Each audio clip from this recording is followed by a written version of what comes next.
What's going on, guys? Welcome back to the channel. Talking with Views, episode 182. And on today's episode, we got everything NHL. We're going to discuss, can Florida have a three-peat this year? Plus, does Connor McDavid finally get over the hump and find glory? And who is the most likely to disappoint this season? NHL Preview underway.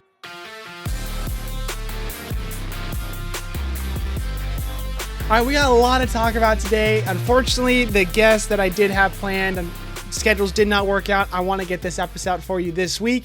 Couldn't wait much longer, so just me for this episode today. NHL Preview. We're going to go through all the divisions, talk about what happened last year with the team, a couple stuff in the offseason, expectations for everybody going into this season for 2025-26. So we'll start off in the Pacific, the team that I enjoy the most, the Anaheim Ducks. In that division, I know the most about the Pacific, so we're going to start off with the Pacific today. Last year, the top three teams were Vegas, LA, and Edmonton. Calgary just missed the playoffs due to a tiebreaker with St. Louis. So they missed the playoffs by 0 points. If you want to even say it, maybe 1 point technically. Vancouver, Anaheim, Seattle, San Jose were the bottom feeders of the division. Edmonton went on to the finals, though, lost to Florida once again. So this upcoming year, we got a bunch of questions over on that side of the screen, and we're going to talk about all that, plus we'll give out our standings predictions for the end of the season. So we'll start off with, can a team overthrow Vegas? Now, personally, I don't think so. A team in this conference would have to be Edmonton, I would say. Edmonton has a good roster. They seem to produce pretty well. Goalie situation to me is going to be their biggest thing.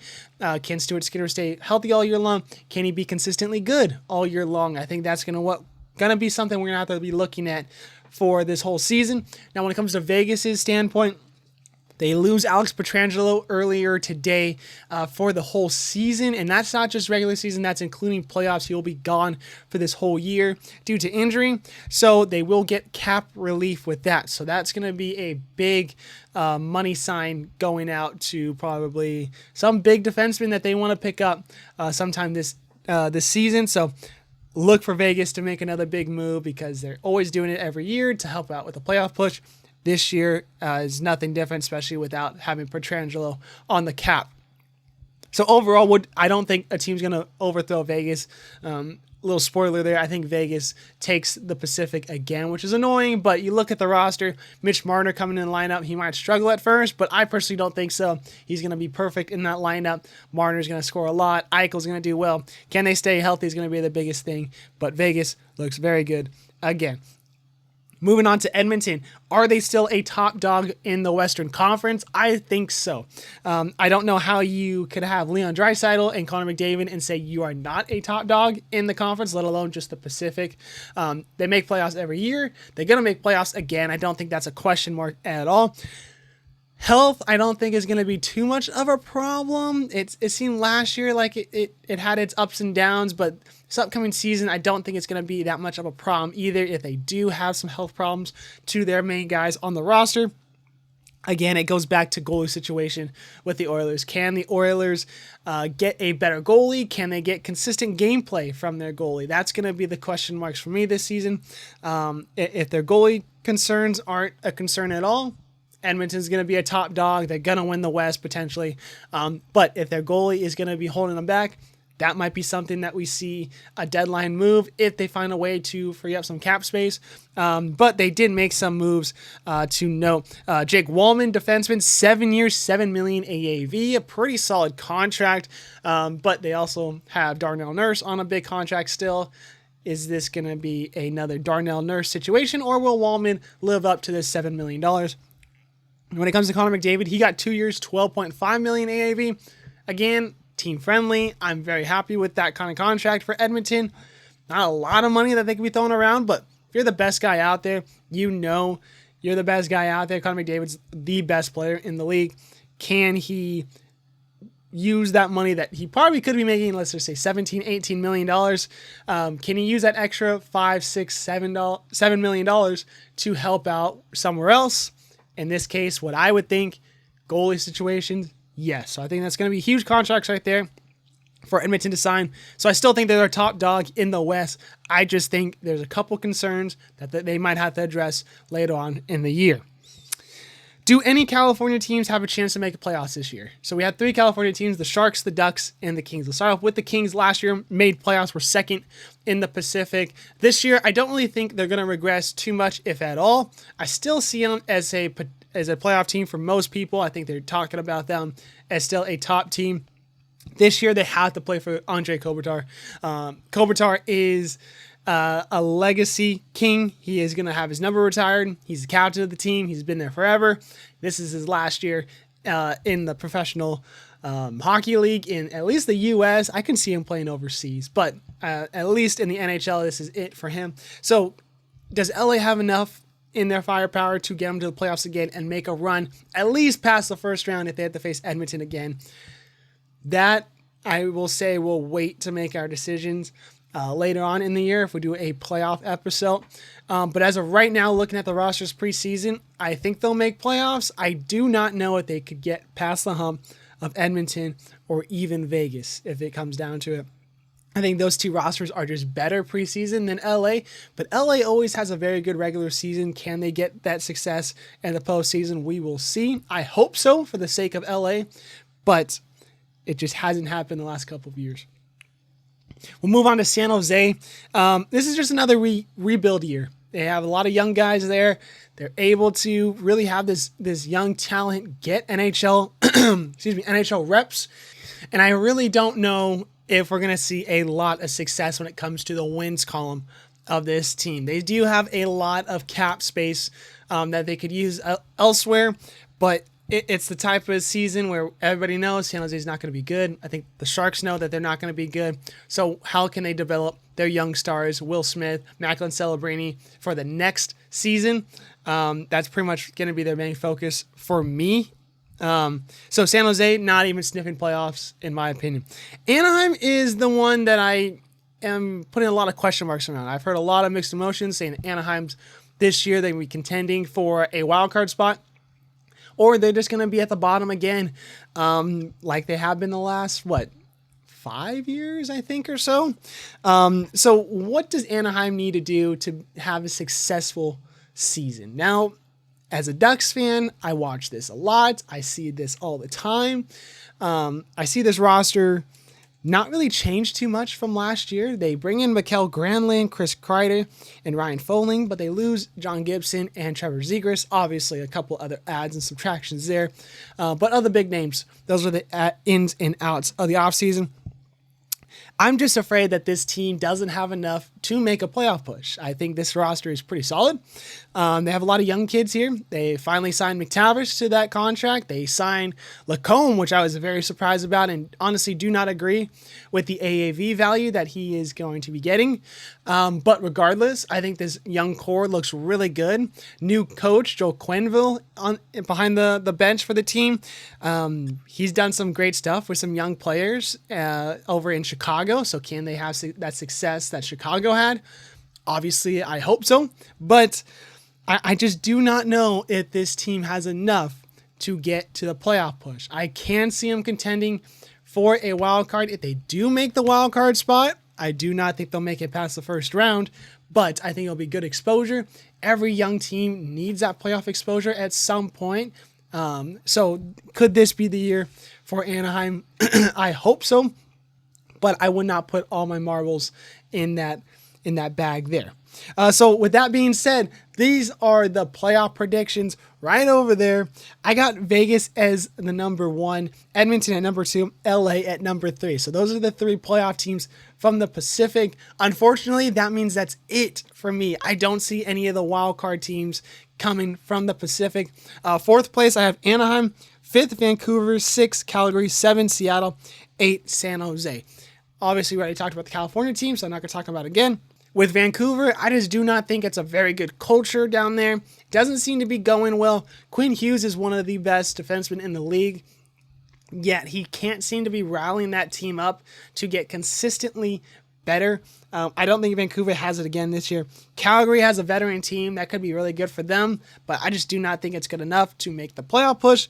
And Seattle has a lack of scoring, and I think that's going to cause a lot of problems this upcoming season. Joey Decord, shout out Arizona State alum, he has a great success last year. I think that carries over this season, so I don't think goalie situation is going to be the problem. I think it's going to be the lack of scoring for Seattle. It's going to keep them down low in the Pacific. So, to reiterate, the top three are Vegas, Edmonton, LA. No wild card spots. That means 4, 5, 6, 7, 8 will all be missing playoffs. That's Anaheim, Vancouver, Calgary, Seattle, San Jose. With that being said, we'll move on to the Central now, where last year Winnipeg took top spot with Dallas and Colorado following up right behind. The 2 wild card spots did come from this division, Minnesota and St. Louis taking the wild card spots. Utah was the first team to miss playoffs from this division. They missed it by 7 points. Nashville and Chicago were the bottom feeders of the division. So this upcoming year, will Winnipeg continue the regular season success? I think so. I think Winnipeg is still a really good team. They got a really good roster. They got some really good depth options there over in Winnipeg, and I do not think Connor Hellebuck is going to slow down anytime soon, so goalie situation is going to be fine there. So I believe Winnipeg will continue on that regular season success. Now, other playoff teams last year, which team is most likely to miss playoffs this year? We have 5 teams to choose from: Winnipeg, Dallas, Colorado, Minnesota, St. Louis. Of those 5 teams, it's easy to say St. Louis, but I really do think St. Louis is that team that could be missing playoffs, that made playoffs last year. I love Cam Fowler. I like that signing for St. Louis, bringing him back for, I think, 3 more years at 6.7, which I think is a little steep, but I think he could still live up to it. He looked really good in that second half of the year with St. Louis. Now, the rest of the roster, in my opinion, is not very exciting. It's not really exciting. It's not really trustworthy, in my opinion. I don't think that this roster is going to be consistently good all year long. I think there's going to be a couple hand-picked guys in there that's going to be really solid. But I think as a whole, I think depth might be a problem for them. Also, will Binnington be able to keep up his success when the time is called? I think there's a good chance he does, but Binnington has been very inconsistent when it comes to the regular season, last couple of seasons. So I don't really know what to expect from that. So I think out of all the playoff teams from last year, the 5, I think St. Louis is the most likely to miss this upcoming season. Does Utah, the new hockey team named the Utah Mammoth, can they find a way into the playoffs? In my opinion, not with this roster. I don't think this roster is strong enough. I don't think that there's enough for Utah to make that push into the playoffs. I think they need to make a nice, crazy in-season move to help themselves out. I think they'll be close. They'll be sniffing that playoffs, but I think they got to make a big move at the deadline, maybe even sooner, if there is an option for a big name to come in. So I think Utah's roster isn't good enough yet. There are also some news that Logan Cooley had turned down a 8-year, $77 million contract. So I don't know what's going on with there. Supposedly, the Mammoth have said that they want to have that contract extension signed before the season starts. Obviously, the season starts today, and we have not had any news about Cooley signing a contract, so I do not think that is going to be very likely that Logan Cooley gets a contract very soon. But that's not going to hold Utah back from making the playoffs. Cooley's a good player, but I just do not think the roster as a whole is ready for a playoff push. What does Chicago need to do this season to be somewhat successful, at least in the eyes of the fans? In my opinion, I think Connor Bedard needs to not be relied on 24/7 for the Chicago Blackhawks. He's a great player. He puts up good numbers. But outside of Bedard, there is nobody there on that roster that will do anything when it comes to scoring, when it comes to defense, when it comes to goalies. This year, they have a full season of the goalie from Florida, which I am blanking on his name right now. Oh, man, I can't. Spencer Knight. Spencer Knight came over halfway through the year. I think Spencer Knight's a great goalie. He has a chance to be a number 1 in this league. So I think that could help. He has a full year as a number 1 at a team. So maybe Spencer Knight prospers into something that I expect him to be. Connor Bedard, I don't think will slow down.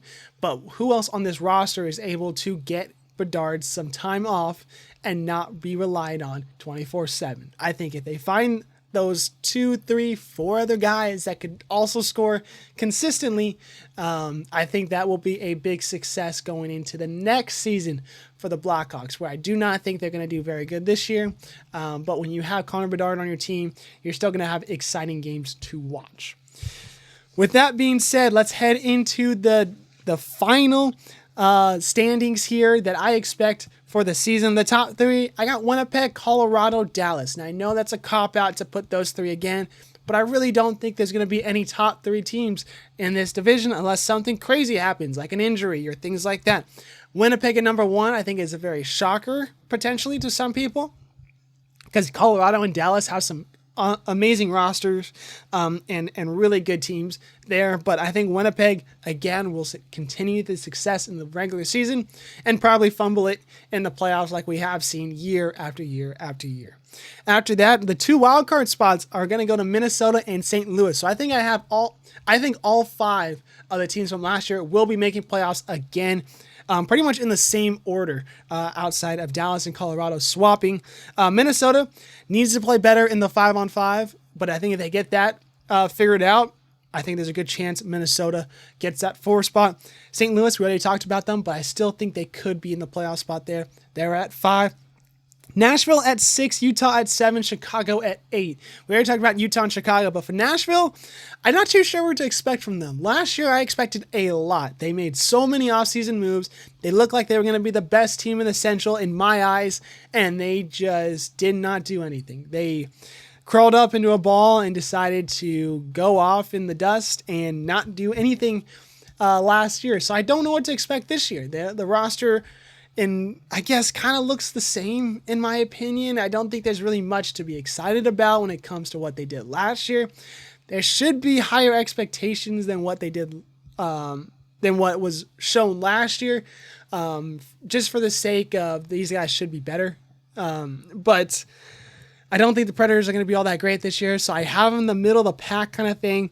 They're taking that 6th spot, missing the playoffs. I just do not know what to expect. But I really don't know if anybody knows what to expect. So that's the Central. To reiterate, Winnipeg at number 1, Colorado at 2, Dallas at 3, Minnesota and St. Louis at 4 and 5, both taking the wild card spots. Nashville at 6, Utah at 7, Chicago at 8. Now we'll move on to the Atlantic, where last year, Toronto, Tampa Bay, and Florida were the top 3, Toronto winning the division. Ottawa and Montreal both got the wild card spots, with Detroit missing the playoffs by 5 points. Buffalo and, shockingly, Boston were the bottom feeders of the division. Obviously, Florida won the Stanley Cup last year. Back-to-back seasons they've done this. Can they get a three-peat is what everybody's talking about.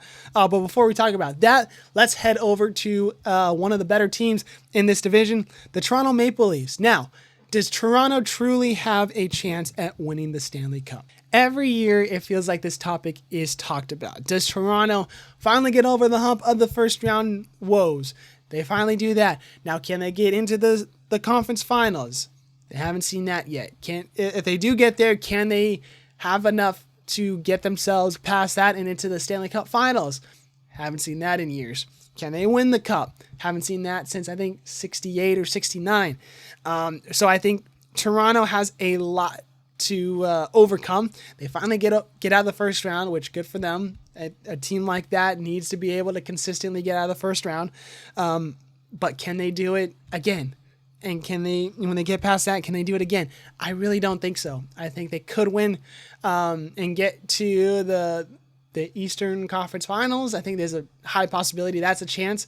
But with some of these other teams here, I don't know what to expect from Toronto for the sake of I'm going off of what they do every year, which is goalie situation doesn't look all that great, or that is doing well and offense isn't scoring, or both of those are actually working and defense isn't working. One of those 3 aren't all clicking at once. And I think this year it's going to be the same thing. So I don't have Toronto winning the Cup at all. I don't think that they really have a great chance to win the Stanley Cup. And I don't know what they're going to do without Mitch Marner, how they're going to fill that void in. Matthew Knies is going to have to step up. He got that big contract in the offseason. Can he live up to that number? I hope so. I like Matthew Knies, but again, it's Toronto. We've seen it before. I feel like we're going to see it again. Is this season the end of the Florida teams dominating the playoffs? The last, I think, 6 years, we've had a Tampa Bay or Florida representing the East in the Stanley Cup Finals.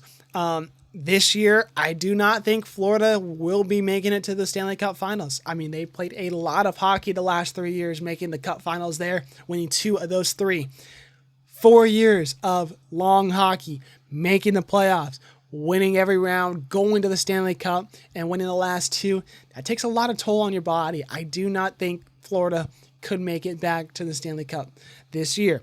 For Tampa Bay's sake, I think they have a pretty solid squad. I don't think Tampa Bay is all that bad. I think there's a good chance Tampa is able to not just make playoffs, but also be a contender there when it comes to the playoff run.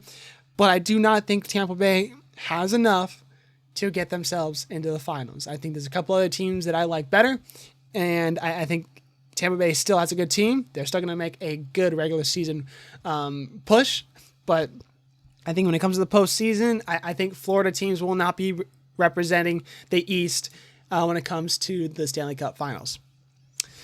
What are the realistic chances for Florida going back to the Cup Finals? Now, I kind of already answered this. I don't think there's a good chance. I think losing Alexander Barkov for the whole season for his MCL and ACL tear is a huge backbreaker to this team.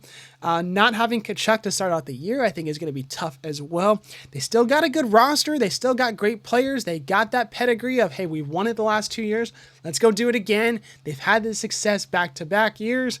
And I think that postseason success goes big. When it comes to an inexperienced team versus an experienced team. That experienced team usually wins, and Florida is going to be that experienced team moving on for the next couple of years. And they have a core right now that is going to stick together for a while. So Florida, when it comes to experience, is going to be really good.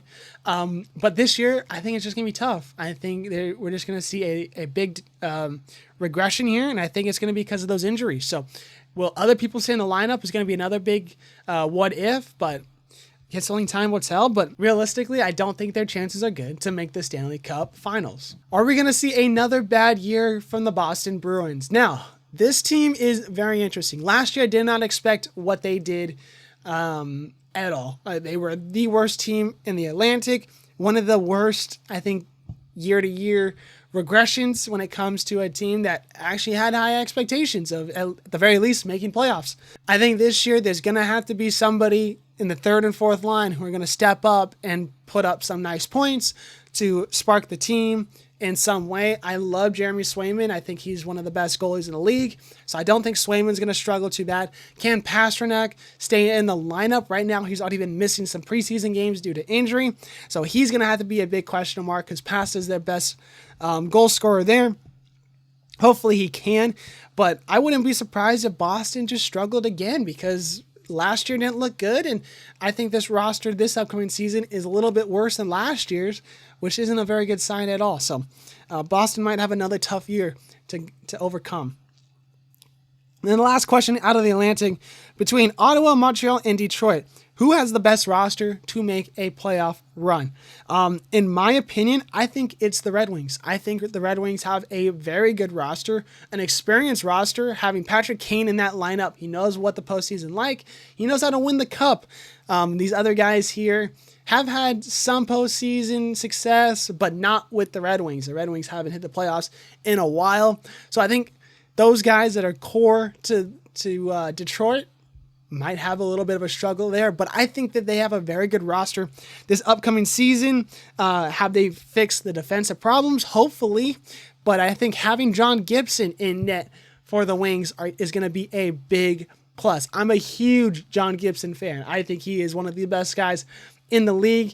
He's just on a bad team the last couple of years in Anaheim, but when he's relied upon to make the saves, he is very good. His biggest problem is staying in the lineup. Now, will John Gibson be able to stay in the lineup all season long? I really hope so, but I could also see where Gibson is getting older, the lineup is changing in and out. There could be a lot of problems with him staying in that lineup consistently. Cam Talbot is his backup.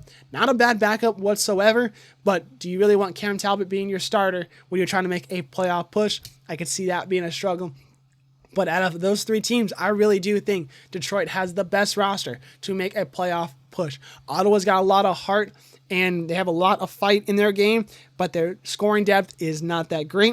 And when it comes to Montreal, a lot of young guys, a lot of guys that actually haven't been to the playoffs the last couple of seasons that I think could put a big damper on some of these other teams and really could fight Detroit for that wild card spot potentially. Noah Dobson coming over in a sign and trade with the Islanders, I think is going to be a great add this season. But will Sam Montembeault be able to step up as a true number one in the league, a number one starter for this Montreal Canadiens team who hasn't had a goalie since Carey Price has left? I think that's going to be their biggest question mark. But of those three teams, I still think Detroit has the best chance to make a playoff push just based off of the roster. All right, with that being said, let's get into my predicted standings. The top three: Toronto, Detroit, and Tampa Bay. Yes, I have Detroit as the second team in the Atlantic. Say whatever you want in the comments. Let me know if you guys even agree that Detroit's even going to be making the playoffs. But I really do think Detroit is a very good team. I do not know why they wouldn't be able to make these playoffs. So I got Detroit in the playoff push this upcoming year and at the second spot. Tampa Bay at the 3. We already talked about them as well. Number 4 is Ottawa, and I got them making the wild card. So I think Ottawa, again, has a lot of heart, has a lot of fight. The scoring is what it's going to be a big question mark, in my opinion. Can we see a lot of scoring depth of this team? Brady Tkachuk and Tim Stützle have done a lot. We need to see more players step up for them. I think Dylan Cousins could be a guy that does step up this season. Montreal at number 5, Florida at 6, Boston at 7, Buffalo at 8. Now Montreal above Florida, I think, is a high likelihood as long as Montreal stays healthy. I think the health problems in Florida are going to bite them in the butt, and they're going to be missing playoffs this upcoming year. Boston, we've already talked about. Buffalo, in my opinion, need to find a new core. They need to find somebody they can rely on. They need to find a couple of young kids that are in the lineup as their number ones, and they get a lot of time working together because Buffalo is not in a good situation. They haven't in the last, I think, they've missed the playoffs the last 9 years or something like that, or maybe even more. They're not looking great. So I think those are the standings. I could see this being a total miss when it comes to the end of the season, looking back at this. But as of right now, this is my predicted standings for the Atlantic: Toronto, Detroit, Tampa Bay, Ottawa, Montreal, Florida, Boston, Buffalo, Ottawa taking the one of those wild card spots. But I guess only time will tell at this rate. But we'll head to the Metropolitan Division, where last year Washington took the number 1 spot, Carolina at 2, and New Jersey at 3. Columbus just missed the playoffs by 2 points. The Islanders, the Rangers, the Penguins, and the Flyers all being the bottom feeders of this division. Now, this upcoming year, can Washington do what they did last year? I don't really expect them to be the top team that they were last year. I think that was awesome, that whole rally behind Ovechkin kind of situation there. He looked great. The team looked great and rallied around him. But my worry is those guys overachieved, and it won't be resembled even close to this upcoming season again. I'm worried about that. I'm worried that Ovechkin can't stay in the lineup the whole season either, because Ovechkin's getting older. He's getting close to 900. I think we're going to see that 900 pretty soon here. But I think Washington's going to have a tough time doing what they did last year, this upcoming season. Pittsburgh and Sidney Crosby. What do we expect from these two? I don't expect Crosby to get traded. I don't think Crosby really wants to be traded. I understand he knows it's a business, and if they trade him, they trade him. But I really do not think the Penguins are going to find anything that makes comparable to say, yeah, we'll trade him to wherever, whether that's Colorado, whether that's some other team like Vegas or something like that. I do not see Sidney Crosby moving from Pittsburgh. Longest 10-year captain in NHL history. I don't think he's going to move anytime soon. But for Pittsburgh, I think they're going to struggle a lot this year. They had a lot of defensive problems last year. They had a lot of goalie situation problems last year. I think both are going to be a problem again this year. And you can't be scoring everybody when you got to score. You can't be outscoring everybody when you got to score 7+ goals a game, what it feels like for the Penguins to just win a game by 1 goal, 2 goals maybe.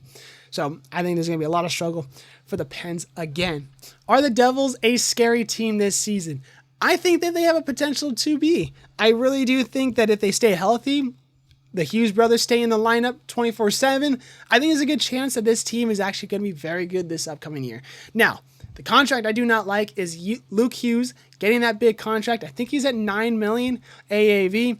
Regardless if he's at 8 or 9, still too much for what he's produced. He is actually getting paid as the best Hughes brother. And I don't think he's the best. I think he's actually the worst of the three. Still very good players, but I think Quinn is way better than him. I'd argue that Jack is better than him. And then I'd say Luke is the bottom. He needs to perform to that contract. So a lot of expectations for Luke there. Offensive depth is necessary this season. They had a lot of guys last year that struggled for their personal statistics, and I think this year they're going to have to step it up in order to be that scary team. So I think the Devils have great potential to be a scary team, but I think it's going to be tough trying to come from that depth scoring. Now, of the bottom feeders from last year, which are both the New York teams, Pittsburgh and Philadelphia, what team has a great chance to reverse it this upcoming season? I think the Rangers. I think the Rangers have a roster that always comes out and looks exciting. Now, do they always perform? Obviously, last year they had an exciting roster, in my opinion, and weren't able to perform. This year, again, they lose Keandre Miller. I still think they have an exciting roster, a good enough roster to get themselves to the playoffs. So I think out of those 4 teams, I think they have probably the best chance to make the playoffs and potentially make a run. Igor Shesterkin, if he's on, he is on. But the Rangers, of those 4 teams, probably have the best preseason roster to make a run. Now, for the division standings, I got Carolina at number 1, New Jersey at 2, Washington at 3. We didn't talk about Carolina at all quickly with them. They bring over Keandre Miller and a sign and trade with the Rangers. Pretty solid pickup. In my opinion, I think the defense have been lacking a lot outside of Jacob Slavin, who I think just won the hearts of anybody who likes defense in hockey last year. He was outstanding last year. I think he does it again. So I think defense needs to step up. Goalie situation needs to be figured out, whether Freddie Anderson is the guy, whether it's Coach Chekhov or somebody else that they pick up or somebody else in their system. Their goalie situation is awful right now.